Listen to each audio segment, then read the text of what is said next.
Kitab Filipi pasal 2 ayat 11. Tadi Kisah Para Rasul pasal 2 ayat 36 dan kitab Filipi pasal 2 ayat 11 itu dalil tentang ketuhanan Yesus. Apa itu kitab Filipi? Filipi itu adalah surat kiriman Paulus kepada jamaahnya di Filipi. Jadi Paulus itu berkirim surat kepada murid-muridnya. Nah, itu dari Paulus, bukan dari Yesus. Paham? Dalil bahwa Yesus bukan Tuhan dari pernyataan Yesus sendiri bisa dibaca dalam Injil Markus pasal 12 ayat 29. Tulis itu dalil ketidaktuhanan Yesus. Injil Markus pasal 2 ayat pasal 12 ayat 29 tadi, ya.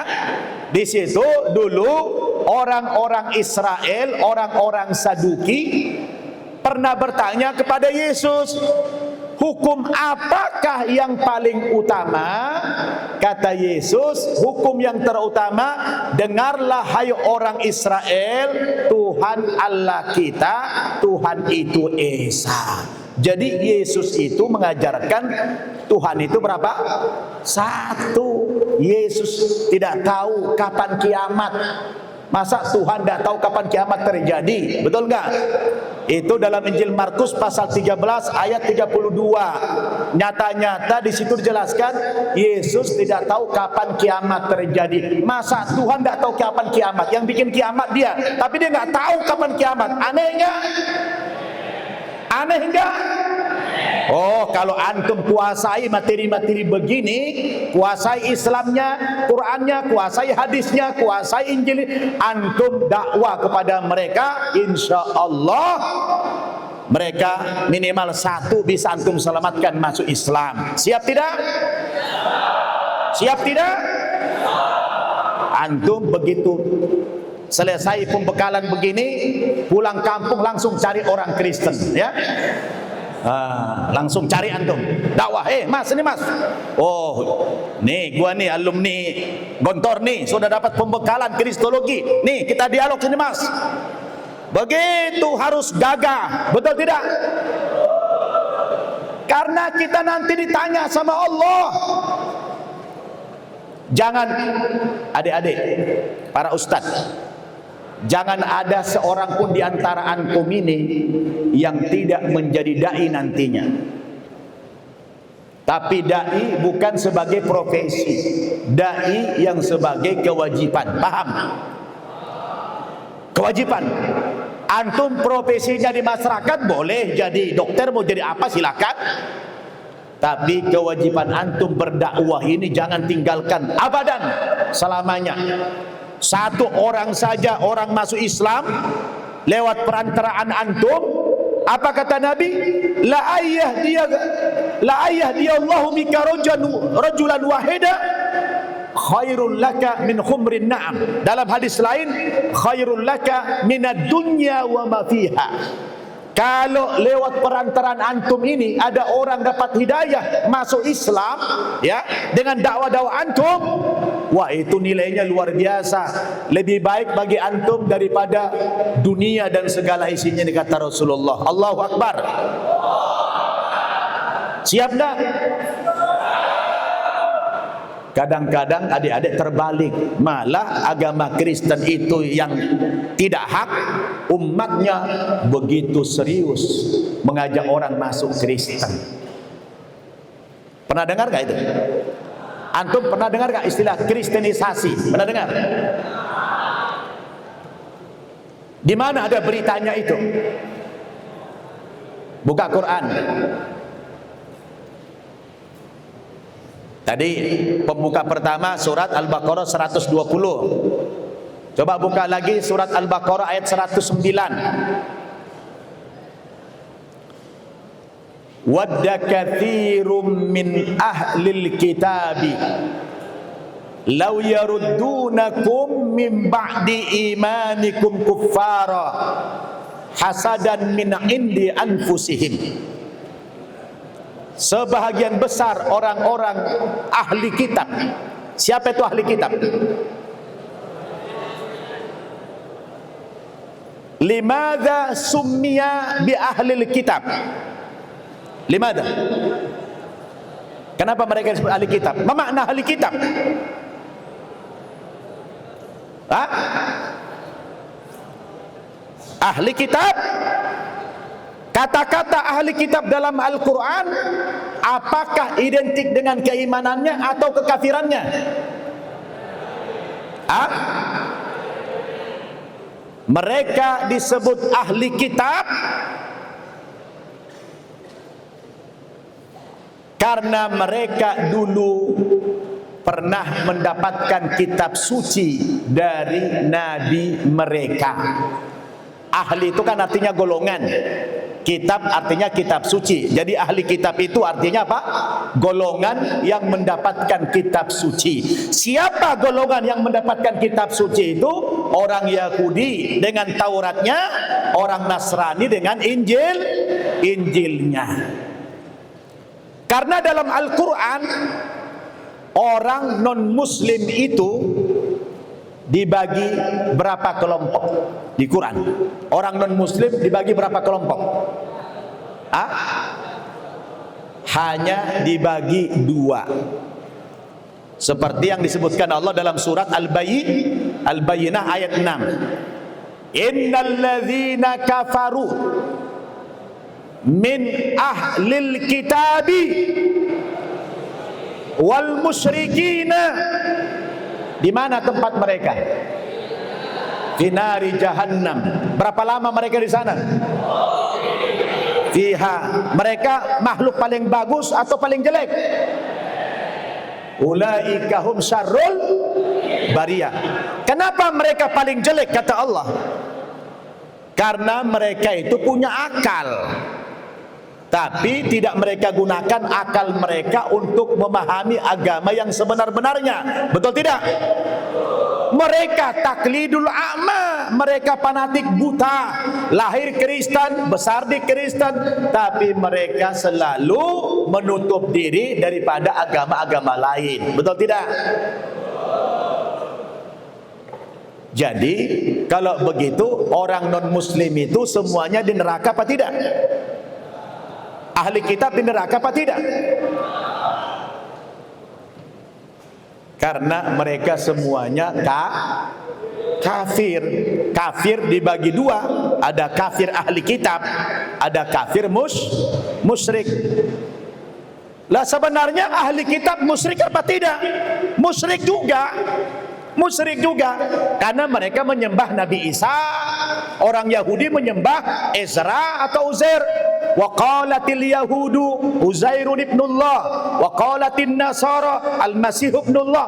Syirik tidak? Syirik. Tapi secara pengelompokan untuk memudahkan kita mengklasifikasikannya, maka orang kafir itu dibagi menjadi 2. Pertama tadi kafir ahli kitab, yang kedua kafir musyrik. Musyrik itu siapa? Di luar 2 agama tadi, di luar Yahudi dan Nasrani itu semuanya masuk musyrik. Walaupun secara akidah Yahudi Nasrani juga musyrik, tapi secara pengelompokannya dibedakan. Kenapa? Karena kalau ahli kitab ini mereka pernah mendapatkan wahyu, mereka pernah mendapatkan kitab suci. Kalau Hindu, Buddha, Konghucu dan yang lain-lain itu kitab sucinya murni karangan sendiri. Betul? Murni karangan sendiri. Tapi kalau Taurat, Zabur, Injil itu kan wahyu tadinya. Cuma mereka tambah, mereka kurangi. Maka dulu sahabat pernah bertanya kepada Rasul, "Ya Rasulullah, bagaimana sikap kita kepada Alkitab, kepada Injil, Taurat yang dimiliki orang ahli kitab sekarang ini?" Apa kata Nabi? "La tusaddiquhu jami'an wa la tukadzibuhu." Apa? Ya, jangan benarkan semua isi kitab sucinya, tapi jangan pula semuanya kamu dustakan. Maknanya apa? Di balik kitab yang sudah mengalami tahrif ini, secara makna di dalam Alkitab itu masih mengandung kebenaran. Apa? Masih ada mengandung kebenaran. Bang Farhan coba ambilkan Alkitab di tas ayah. Ada? Ya?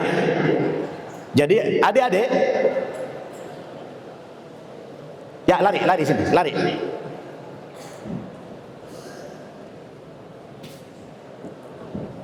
Ya, syukur. Ini anak saya nomor 3.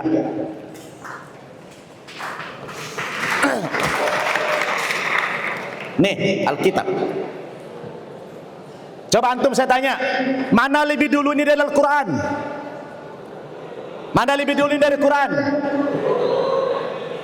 Al-Quran apa ini? Ini dulu. Oke.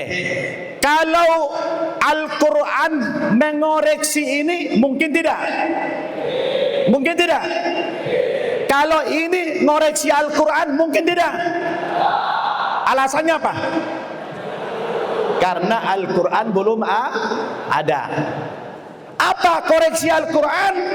Coba buka surat Al-Baqarah ayat 79. Ayo cepat, surat Al-Baqarah ayat 79. Apa kata Allah? Fawailul lilladzina yaktubuna al-kitaba biaydihim thumma yaquluna hadza min indillah liyashtaru bihi thamanan qalila fawailul lahum mimma katabat aydihim wa wailul lahum mimma yaksibun. Celakalah orang-orang Yahudi dan Nasrani. Kenapa mereka celaka? Yaktubunal kitaba biaydihim. Kata Allah, mereka tulis Alkitab. Nih lihat Alkitab nih. Mereka tulis Alkitab mereka ini dengan tangan mereka sendiri, alias dengan karangan mereka sendiri. Betul? Lalu mereka mengatakan hadza min indillah, ini datangnya dari Allah. Betul, awalnya begitu. Tapi sekarang ini sudah karangan mereka. Lihat lagi surat Ali Imran ayat 78. Surat Ali Imran ayat 78. Wa inna minhum la fariqan yal'una alsinatahum bil kitab litahsabuhu minal kitab wa ma huwa minal kitab wa yakuluna huwa min indillah wa ma huwa min indillah wa yakuluna 'ala Allahil kadhiba wa hum ya'lamun. Ada ayatnya.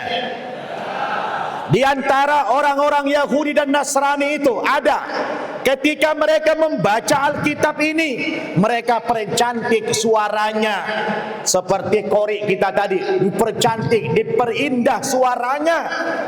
Supaya apa? Litahsabuhu minal kitab, supaya kamu terkecoh, ya, kamu menyangka kalau ini adalah Alkitab, kitab suci yang benar. Allah bantah, wa ma huwa minal kitab, ini bukan kitab suci yang benar. Wa yakuluna huwa min indillah, mereka mengatakan ini sumbernya dari Allah, dibantah sama Allah. Wa ma huwa min indillah, ini bukan dari Allah lagi.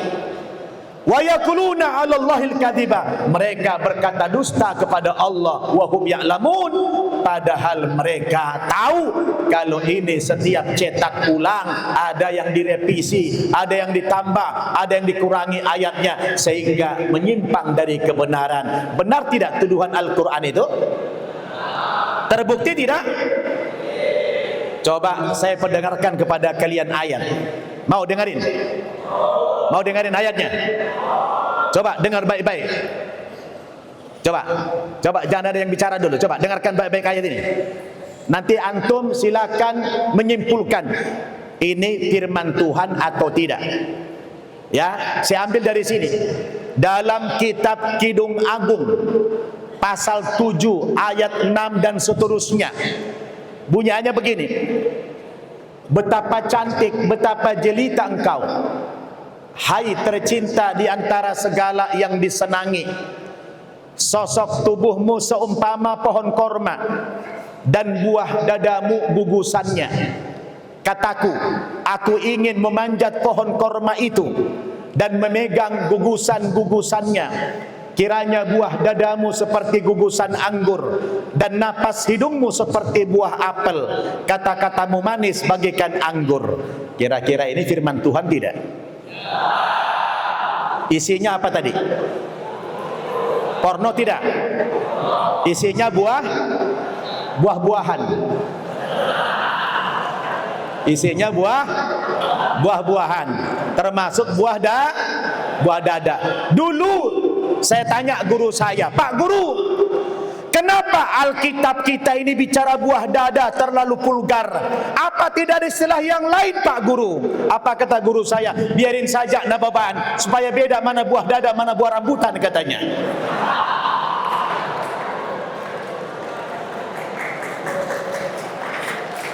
Kira-kira ini kebenaran tidak?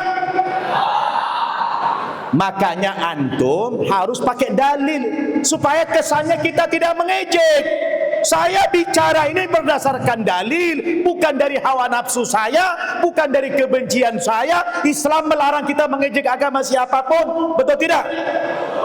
Coba buka Al-Quran surat Al-An'am ayat 108. Surat Al-An'am ayat 108. Cepat. Allah mengatakan, wala tasubbul ladzina yad'una min dunillah fayasubbullaha adwan bighairi ilm. Ada? Wala tasubbul ladzina yad'una min dunillah fayasubbullaha adwan bighairi ilmi. Jangan kamu ejek, jangan kamu caci, jangan kamu hina sembahan-sembahan agama lain atau Tuhan-Tuhan agama lain. Sebab kalau kamu hina, kamu ejek Tuhan agama lain, nanti dampaknya dia akan membalas mengejek Tuhan kita, mengejek Allah lebih dahsyat lagi tanpa ilmu pengetahuan. Betul? Maka kita tidak boleh memulai, kita tidak boleh cari gara-gara. Antum dakwah pakai hujah, pakai dalil. Saya bicara begini bertanggung jawab. Saya pakai dalil, ada dalilnya, bukan karangan saya, bukan karena dari hawa nafsu saya, bukan karena sentimen saya, tidak. Saya ini mantan Kristen. Saya ngomong begini berdasarkan pengalaman dan ada dalilnya. Betul. Jadi adik-adik sekalian, para ustadz sekalian, ini antum harus melakukan trik-trik dakwah yang begitu. Ya, kira-kira bagus tidak? Cocok tidak? Antum siap tidak? Harus siap, kuasai dalilnya, kuasai Qur'annya, kuasai hadisnya, kuasai Alkitabnya. Antum dakwah kepada dia, insya Allah mereka mudah kita ajak kepada Islam ini. Paham? Sayangnya kita orang Islam justru yang dijadikan sasaran dakwah mereka. Mereka malah begitu semangat untuk mengkristenkan orang Islam. Baru tadi Ustaz Ziman cerita ke saya ada alumni Gontor yang murtad. Na'udzubillahi min dzalik. Ada alumni Gontor, kata Ustaz Ziman tadi saya lagi makan barang, yang murtad dari Islam. Sedih tidak? Miris tidak? Kenapa? Mungkin dulu nggak sempat ikut pembekalan kali. Nah, kalau ikut pembekalan, insya Allah tidak bakal murtad. Yang ada dia mengislamkan orang Kristen, betul? Wong tokoh Kristen aja masuk Islam, masa dari Islam memurtad dari sini, betul nggak? Saya alhamdulillah karena ceramah keliling di seluruh banyak negara. Saya 4 benua saya pergi ceramah. Saya tiap tahun ceramah ke Amerika. Ya, saya setiap tahun itu diundang ceramah ke Amerika. Di Barat hari ini agama yang paling pesat kemajuannya adalah agama Islam.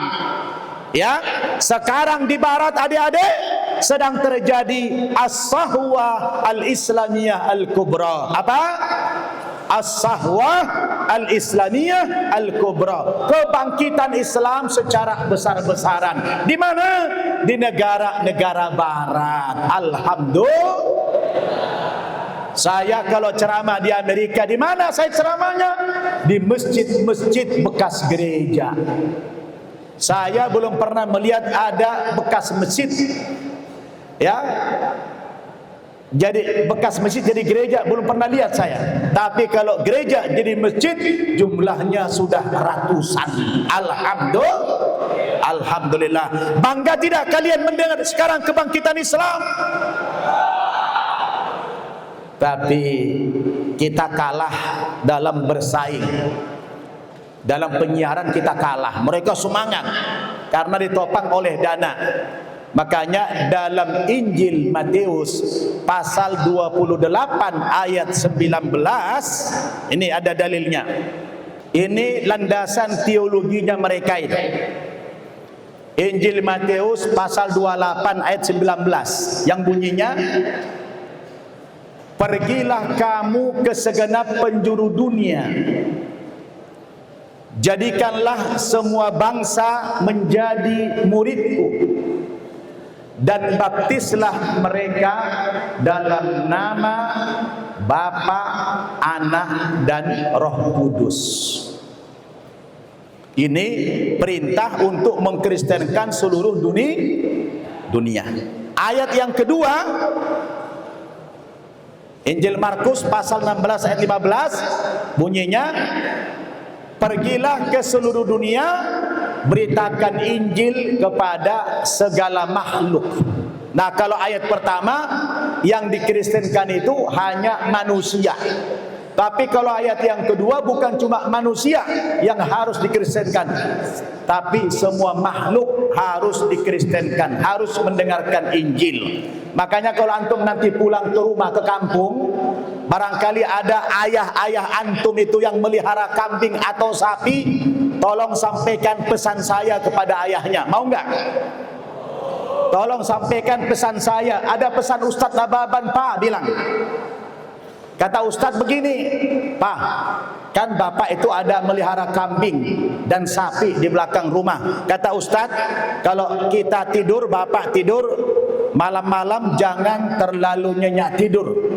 Kalau pas jam 2, jam 3 Bapak bangun, kata Ustadz, Bapak sesekali berangkat ke belakang ke kandang. Lihat, khawatir, jangan-jangan di kandang nanti ada misionaris mendakwahi kambing Bapak, bilang. Jangan sampai kambing sapi Bapak murtad, bilang. Ya, sebab ayat ini mengisyaratkan semua makhluk harus mendengarkan berita Injil. Ustadz bisa aja, memangnya kambing itu mau dimurtadkan? Bisa. Karena kambing, sapi, binatang itu semuanya berislam. Betul tidak? Coba buka Quran. Surat Al-Hajj ayat 18. Surat Al-Hajj ayat 18. Alam tara annallaha yasjudu lahu man fis samawati wa man fil ardi wasyamsu wal qamaru wan nujumu wal jibalu wasyajaru wad dawabu wa katsirun minan nas wa katsirun haqqu alaihi al-adzab famay yuhinillahu fama lahu min mukrim innallaha yaf'alu ma yasha. Ada ayatnya? Jelas? Tidakkah kalian memperhatikan bahwa sesungguhnya semua makhluk yang di langit maupun di bumi telah bersujud kepada Allah? Kalau bersujud muslim apa tidak? Kalau bersujud Islam apa tidak? Wasyamsu, matahari sujud. Wal qamaru, rembulan sujud. Wan nujumu, bintang-bintang sujud. Wal jibalu, gunung-gunung sujud. Wasyajaru, pepohonan sujud. Wad dawabu, binatang-binatang melata sujud. Kalau sujud berarti Islam. Semua makhluk ini berislam. Coba lihat dalam surat Al-Maidah ayat 85. Allah mengatakan afa ghayra dinillahi yabghuna wa lahu aslama man fis samawati wal ardi tau'an wa karaha wa ilaihi yurja'un. Apakah manusia masih mau mencari agama di luar agama Islam, padahal semua makhluk yang di langit maupun di bumi telah menyatakan keislamannya kepada Allah, baik suka maupun terpaksa. Jadi para ustadz sekalian, bukankah semua alam ini berislam? Betul tidak? Semua alam ini berislam, tunduk dengan mekanismenya Allah Subhanahu wa ta'ala. Yang tidak tunduk, yang tidak taat kadang-kadang sebagian besar dari manusia dan dari bangsa jin. Betul? Namun makhluk ini, alam ini semuanya adalah berislam, bersujud kepada Allah. Maka dalam Injil tadi, beritakan Injil kepada segala makhluk, karena ya boleh jadi mereka tahu kalau ini apa namanya, alam ini semuanya beris dan mereka itu jor-joran mereka. Pernah dengar namanya Saifuddin Ibrahim? Pernah? Dia murtadin. Dia dulu alumni UMS Muhammadiyah Surakarta Solo. Kemudian menjadi dosen di pesantren Az-Zaitun. Dosen pesantren Az-Zaitun di Indramayu. Sekitar 20 tahun yang lalu dia murtad dari agama Islam, dan sekarang paling getol memurtadkan orang-orang Islam. Saya 2 kali berdebat sama Saifuddin itu. Ya, 2 kali debat, dan debatnya diupload di YouTube. Ada di YouTube itu debatnya. Dia itu bahasa Arabnya masih lancar, baca Al-Qur'annya masih lancar. Dia murtad. Saya tanya anaknya, kenapa papa kamu itu murtad? Kalau waktu debat sama saya, alasan dia murtad apa katanya? Karena Al-Qur'annya orang Islam itu terlalu jujur. Dia bilang Al-Qur'annya orang Islam itu terlalu jujur. Gara-gara Quran itulah saya murtad. Saya bilang aspek apa? Lihat, yang menerima Al-Quran siapa? Saya bilang Nabi Muhammad. Betul. Tapi kenapa nama Muhammad hanya disebut 4 kali di dalam Al-Quran, sementara nama Yesus atau Isa disebutkan 25 kali dalam Al-Quran? Jadi dari segi jumlah, ini adalah keutamaan, afdoliyat. Karena banyaknya jumlah nama Yesus disebutkan dalam Quran, itu artinya Yesus lebih mulia daripada Nabi Muhammad. Dia bilang, goblok ini orang. Masa gara-gara cuma banyak jumlah?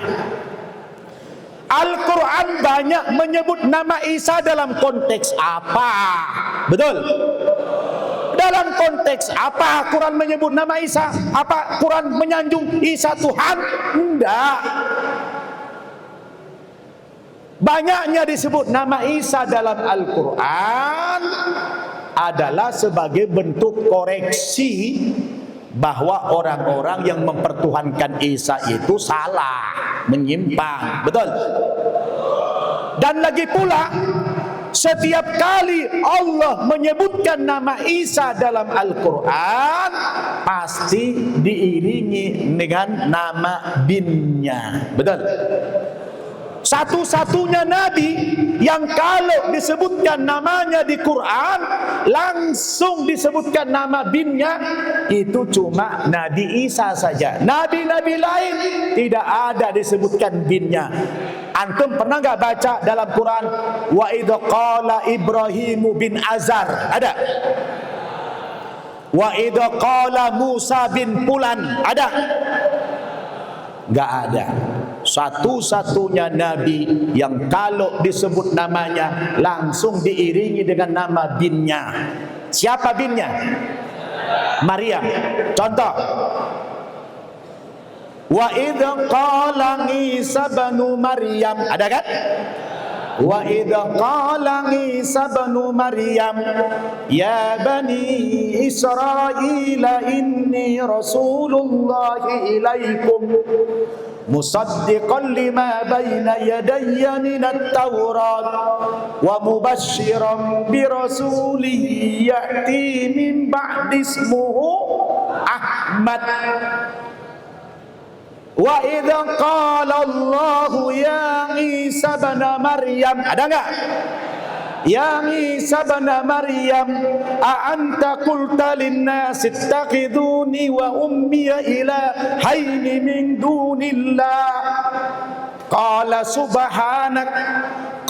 subhanaka ma yakunu li an aqula ma laysa li bihaqq in kuntu qultuhu faqad alimta ta'lamu ma fi nafsi wa la a'lamu ma fi nafsik innaka anta 'allamul ghuyub. Setiap kali Allah menyebut nama Isa langsung disertai dengan nama binnya. Maksudnya apa itu, saudara? Itu pemahamannya bahwa Allah Subhanahu wa ta'ala mencantumkan nama binnya Isa itu dengan Maryam adalah sebuah penegasan dari Allah bahwa Yesus itu, Isa itu anak manusia, bukan anak Tuhan seperti yang mereka klaim Yesus adalah anak Tuhan. Betul? Maka Al-Quran mengulang-ulang sampai 25 kali disebut nama Isa itu yang disertai dengan nama binnya supaya mereka tahu bahwa Isa itu anak Maryam, anak manusia, bukan anak Tuhan. Paham tuh? Paham tuh? Wadih? Jadi inilah kebodohan orang yang murtad itu. Wah, menarik tidak? Menarik tidak? Kayaknya ini saya lihat antum sudah gemes nih.